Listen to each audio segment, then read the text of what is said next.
In this video, I'm going to show you how to remove and replace spark plugs on a Toyota 4Runner with a 4.0 liter, located in the engine compartment. Remove your engine cover. This is real simple. Grab the front here and just pull up, and then pull it towards you. While you're right here, we're just going to take the clamp off or loosen it on the air tube going to that throttle body. 10mm socket. So we're going to remove the whole airbox top, and there's 4 clamps right here. There's 1, 2, 3, and then the 4th one's on the back side. So just take your thumb and pop them like this. It's the easiest way to do it. And then that last one's right there. Now I'd like to take a pocket screwdriver, and I'm going to undo this plastic clamp holding this harness on that box. Just push it right in there, push that tab, and then you can lift up on it. Like that. Now we can undo that mass airflow sensor. There's a tab right here, and you're going to squeeze it and lift. Let's pull that aside. Now with that 10mm socket, we're going to undo this mounting bolt right here. I'm going to lift that cover up. See what we need to get rid of next. So now we're going to follow our electrical harness where it connects here to the rest of the airbox. And this line right here has it's like a butterfly clamp. I'm going to show you what it looks like after I disconnect it. I like to take needle nose, squeeze the 2 ears on it, and that way you can pull the harness right up. So by looking at it, see that right there? So you're going to end up taking your 2 pliers and squeezing it right like that from the back side of it. Pull the harness right up. So if you follow the harness right down to the airbox right here, same exact thing. You're going to take those pliers, put them underneath, squeeze, and then pull that up. So you're going to follow your air tube over, and you have a vacuum hose right here, or shall I say a breather hose, and the vacuum hose right there. Just pull on the vacuum hose, pop that off, and grab these butterfly clamps. You just use your thumbs and finger, pull on that, and you can work that, pop it right off. Grab that whole air tube, take it off the throttle body, and let's lift this cover right up and out of the way. So you can see this huge emission tube right here. It's real easy to take off. It's 3 nuts, but you have to take these 2 nuts off here on this emission tube. I would recommend all 4 nuts. You really just need these 2, and it has a flex to it, pulls aside. So with a 10mm socket or wrench, I'm just going to snap that free. Break the other one free. Just take them right out.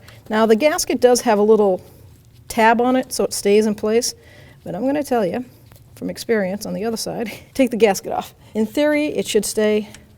Let's be safe. See, you can pull that right away. See, it does have tabs. Just set that aside. So now we're going to move right to our emission tube. I'm going to take that electronic sensor connector off, just push down on that tab, and then pull. Now we got 3 nuts, and that's a 12mm socket. We'll get an extension with our socket and pull them right off.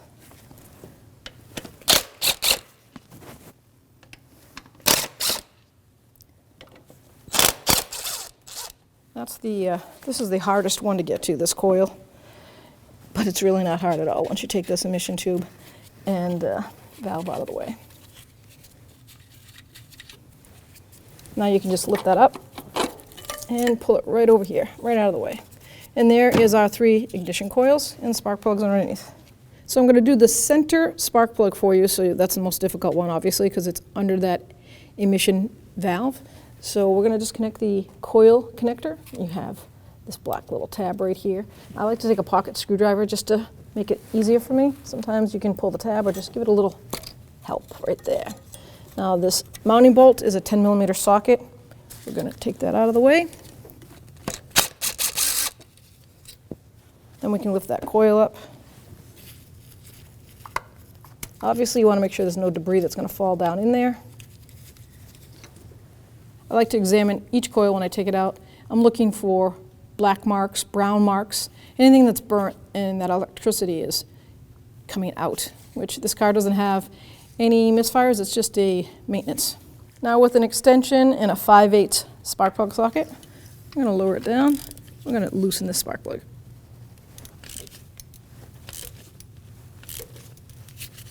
I never use air tools when I remove or install spark plugs because this is an aluminum head. Most cars are now, and boy, can you make a real expensive mess just because you wanted to go fast. and I don't think it's worth it. Everything by hand until I torque it. All right, so there's our old spark plug. Like I said, this is maintenance. So before I put a new spark plug in any new vehicle nowadays, if I have iridium or platinum, they really tell you strongly not to use any feeler gauges like metal. If you have a plastic gauge, go for it. But what I do is I always line them all up before I install them on a bench, and I visually look and make sure that I have the same gap with all of them. If you put something in there, you have a chance of knocking that iridium tab or platinum tab off. You're not going to see it with your eye, and then you're going to have a misfire. With that said, let's install a spark plug. Always by hand. At least get it started quite a bit down there. We don't strip any aluminum. Snug her up. We're going to torque these down, and the torque for this 4Runner spark plug in 4.0 is 13 foot-pounds. So once I snug it and I feel that gasket grab, I'll grab my torque wrench. Now I'm going to torque my spark plug to 13 foot-pounds.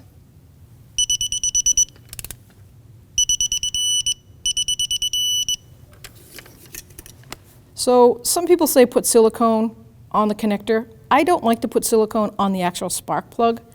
I like to just put it on the inside of the boot, because what I'm trying to do is lubricate that porcelain from getting stuck on that rubber for the future. The tip of it doesn't need it. You don't want to cause any conflict with the flow of the electricity in the spark. So let's just put it like that. Make sure your boots are all down on your ignition coil. There's little tabs on those. Lower it down. You'll feel it grab the top of that spark plug nice and firm, and then just push it down in. Let's get our 10 millimeter, well actually it's a 6 mil. Let's get our 6 millimeter bolt.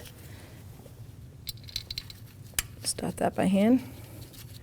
That's a 10 millimeter socket. Get that and snug it up.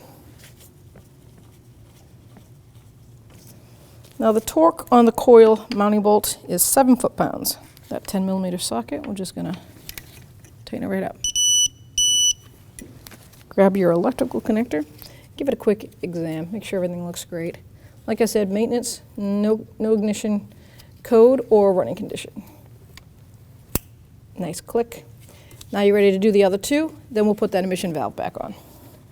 So now that you've done all the spark plugs on this side, we can take that emission valve and bring it right around. And those lovely 3 studs that are sticking out of that valve cover, line them up. And there's one on the back here, and then just slide that right down.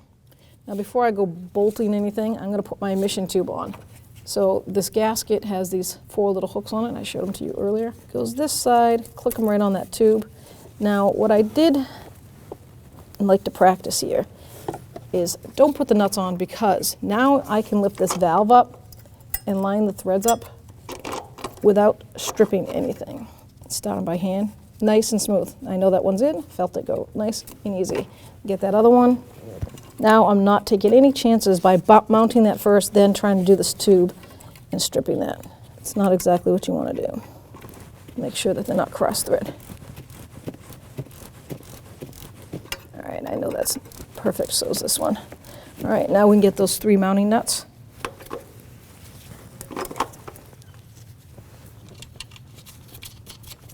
One there, one in the back,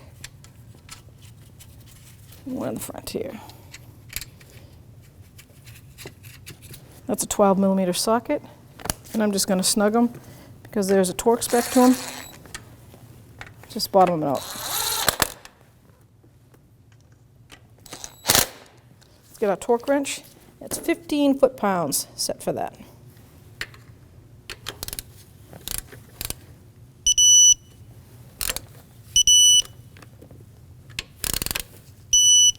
All right, now we're going to snug up that emission tube to that valve. Once again, 10 millimeter socket, and just bottom them both out. I'm going to go back and forth as it seats because I never want to force that ear down. This block on this emission tube is aluminum, so last thing you want to do is force anything.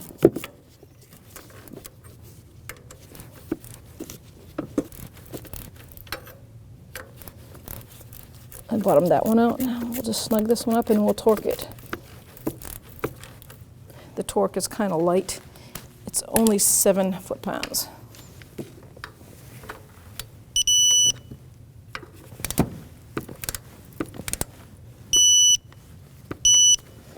All right, now we're ready to connect all our electrical connectors and put our airbox back on. Let's grab this harness connector for this emission valve. All right, let's get our airbox. All right, so now we're gonna put our airbox cover back on. We'll line up that throttle body, make it easier while I'm right like this. You see that cutout on that rubber? That lines up with that notch. Let it seat, make sure the clamps are out of the way, because that could be troublesome. Okay, nice and flush. Best way to put these on is one finger right here on that banjo style. Pop it up. All 4 of them. And then there's one right here. There we go. Now there is a little bolt right here. Let's line that up before we put anything else together. Just a little 6mm bolt. Just start it by hand. I just want it started. 10mm socket or Phillips. You want to make sure that's tight. You want no air leak. So now we're going to put our breather tube back on. Slide that right there. Take that butterfly clamp, just squeeze it with your fingers. Line it up in the old groove mark. Looks good. And find that vacuum line. Put that right on that little. So now we're going to just tighten this mounting bolt, 10mm socket. Just tighten it right up, snug it right up. So now we're going to put the harness back in, this little mounting clip right here. It's like a butterfly clip. Here, sit in there. Bring the harness over here. You'll see where it's been crushed from the factory. Get a little mark on it. Line that up, push that down, and then grab your connector to your mass airflow sensor and push it till you hear it snap. And the last one's that butterfly one over here on the side of the airbox. Just push it down. Before I put the engine cover back on, I just want to talk about the driver's side spark plugs. This side is actually easier than that side. It looks more complicated, covered up, but it is not. This valve is identical to that one, so all the Torx procedure will be exactly the same, and so will the spark plug and ignition coil. So go ahead and remove that valve. You don't have to take that whole tube off, just the top of it. Pull it aside nice and easily, and then do the spark plugs. Now this cover lines up. You can see this 2 little forks right here. They're going to go right in that rubber grommets. Slide in, push down, and then that little piton's going to go right on there. Good to go. When only the best will do, demand TRQ. The only company that lets you view before you do. TRQ is committed to offering the highest quality aftermarket auto parts that are engineered for peace of mind. Thanks for using and viewing with TRQ.